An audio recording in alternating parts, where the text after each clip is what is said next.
ورنہ اللہ کا عذاب ان کو لے ڈوبے گا۔ جب اللہ کے نبی نے اللہ کا پیغام فرعون کو دیا تو وہ مذاق اڑانے لگا اور کہنے لگا، یہاں کا خدا میں ہوں اور میں کسی کے حکم کو نہیں مانتا۔ اللہ اپنی نشانیاں حضرت موسیٰ علیہ السلام کے توسط سے دکھاتا رہا اور پورا مصر حضرت موسیٰ کے معجزات کو دیکھ کے حیران ہوتا گیا۔ کچھ ایمان لے آئے اور کچھ فرعون سے سوالات کرنے لگے۔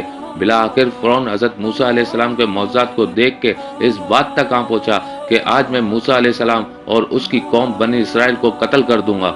اللہ نے اپنے نبی موسیٰ علیہ السلام تک پیغام پہنچایا کہ اے موسیٰ، رات میں اپنی قوم کو لے کے اس شہر سے نکل جا۔ تو یوں حضرت موسیٰ علیہ السلام اپنی قوم بنی اسرائیل کو لے کے وہاں سے جانے لگے۔ اس بات کا علم جب فرعون کو ہوا تو وہ غضبناک ہو کے کہنے لگا، کچھ بھی ہو جائے موسیٰ اور اس کے ساتھیوں کو میں قتل کر کے ہی چھوڑوں گا۔ وہ اپنے جاہ جلال کے ساتھ بنی اسرائیل کو ڈھونڈنے لگا۔ بس آگے آگے اللہ کا نبی موسیٰ اپنی قوم کے ساتھ اور پیچھے پیچھے فرعون کا لشکر ان کو مارنے کے لیے آتا رہا۔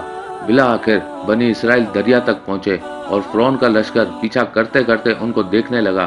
جب بنی اسرائیل نے فرعون کے لشکر کو دیکھا تو حضرت موسیٰ سے کہنے لگے، اے موسیٰ، تو نے ہمیں کہاں پھنسا دیا؟ اب پیچھے فرعون کا لشکر ہمیں مارنا چاہتا ہے اور آگے یہ دریا ہے۔ اللہ کے نبی حضرت موسیٰ علیہ السلام فرمانے لگے، اے لوگو، گھبراؤ نہیں، اللہ ہمارے ساتھ ہے، یہ کبھی ہو ہی نہیں سکتا کہ فرعون اور اس کا لشکر ہمیں پکڑے۔ سب کہنے لگے، اے موسیٰ، اب ہم آگے جائیں کیسے؟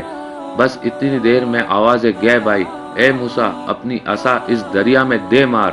جیسے ہی موسیٰ علیہ السلام نے اپنی عصا دریا میں دے ماری تو آدھا پانی اس طرف آدھا پانی اس طرف، اللہ نے بیچے بیچ راستہ واضح کر دیا۔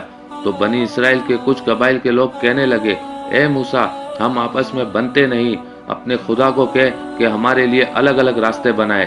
اللہ کے نبی موسیٰ علیہ السلام نے اس دریا میں 12 جگہوں پر عصا ماری اور 12 الگ الگ راستے بنے، اور وہ 12 قبائل الگ الگ ہو کر دریائے نیل سے جانے لگے۔